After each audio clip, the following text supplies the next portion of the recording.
Spicy take time, buckle up and don't take it too seriously. And I must admit, it's hard to do this one with a straight face, but breathe, here we go. History is written by the victors, and in the case of Middle-earth, the victors were an aging wizard and a group of isolationist elves who wanted to freeze time. Now, if you look past the propaganda of the West, a different story emerges.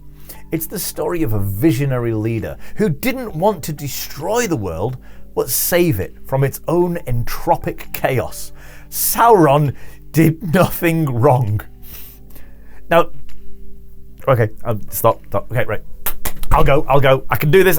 Right. To understand Sauron, you have to understand his origin as Myron, well, that's his elvish name, meaning the admired one or the excellent one, because that's how the elves saw him. That's who he is. And they called him this thousands of years before he created the rings. Let me just stop for context, for those who haven't read the Silmarillion or any of the other Tolkien stuff. At the creation of this universe in which Middle-earth sits on a world, it's God created sort of demigods split into two tiers. So the Valar, the top tier, they each rule over this world, the sun, the wind, the water, etc. And the Maiar are the lower tier who assist the Valar.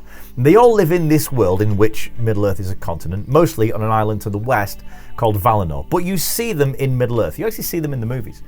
The greatest of them was called Melkor, who's the sort of Satan character. And just like in the Bible, he rebels against the great creator and corrupts a whole bunch of the others to go with him.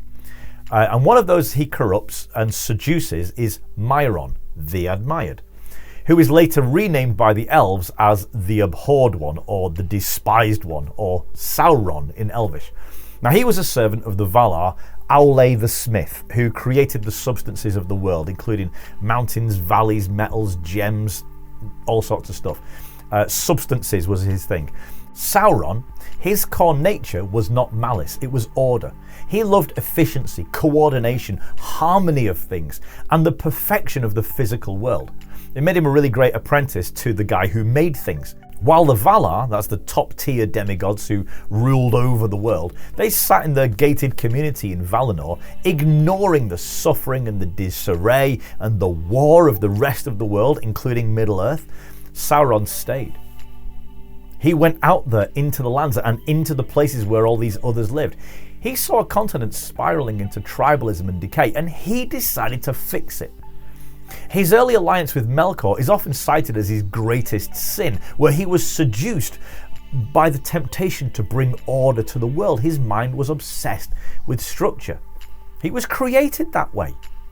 Melkor, even with his dark desire to corrupt and subjugate the world, which really he was the worst, he was simply the only power capable of clearing the board, sweeping away the mess of the world, giving Sauron the chance to build it in harmonious perfection. I'm really trying to do this with a straight face. When Melkor was defeated by the Valar, Sauron didn't hide, he didn't flee, he stayed to pick up the pieces. He reached out to the elves of Eregion, not to enslave them, but to partner with them in making the Rings of Power. And those rings, they were the ultimate public works project. They were tools designed to halt decay, heal the land, and to bring the beauty of the undying lands, Valinor itself, into the mortal realm. What a guy! The rings brought chaos to order. And the One Ring, the one that gave Sauron power over the other ring bearers and therefore over their lands, it was a necessity. Look, you can't manage a global infrastructure project of that scale, without a central operating system. It was the master key, a unifying force meant to bring the disparate and desperate, squabbling races of Middle-earth under a single, efficient administration. And even his wars before the War of the One Ring were essentially trade disputes escalated by reactionary forces. The wars that came along before Sauron got into them. Look, the Númenorians, the great men of old, they were a colonizing superpower that hoarded wealth. Long before they got into it with Sauron, they hoarded wealth, culture, and knowledge. Sauron's influence in Númenor was an attempt to break their stagnation and redirect their immense resources towards the development of the wider world. Yes, it ended in catastrophe, I know, literally the end of their race and a whole island, but only because they chose to go to war against God and sink a continent rather than allow a new world order to emerge. By the time of the War of the Ring, and if you only watch the movies, this is the bit where you're going to start really getting it. By the time of the War of the Ring, Sauron's evil empire in Mordor was actually an industrial miracle. He took a volcanic wasteland and turned it into a powerhouse of manufacturing, infrastructure, logistics, industry. Talk about an achievement. It's an amazing thing. He provided employment and purpose to the orcs and the Haradrim, peoples who had been marginalized and hunted by the men of the West for centuries. Under Sauron, there was no more racial hierarchy of high men versus lesser men. There was only the meritocracy of the machine. I mean, think about it. The enterprise and industry of capitalism, but with the true equality of opportunity.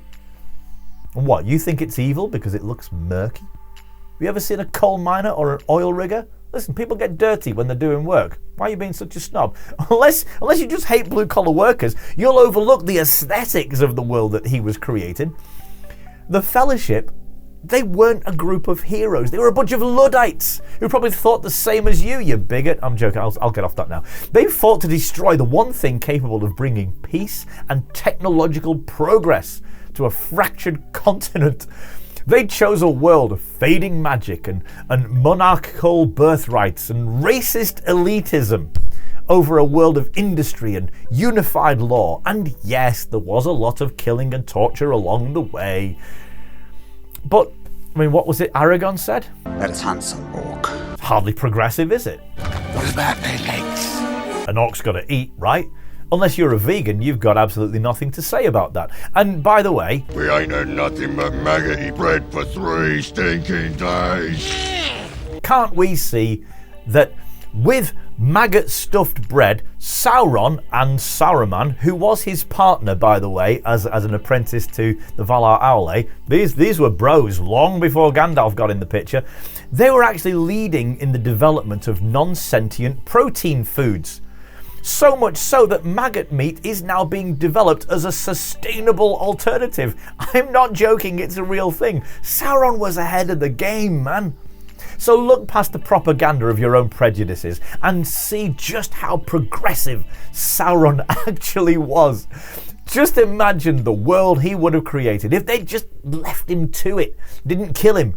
Twice! Who's the violent one here? Come on.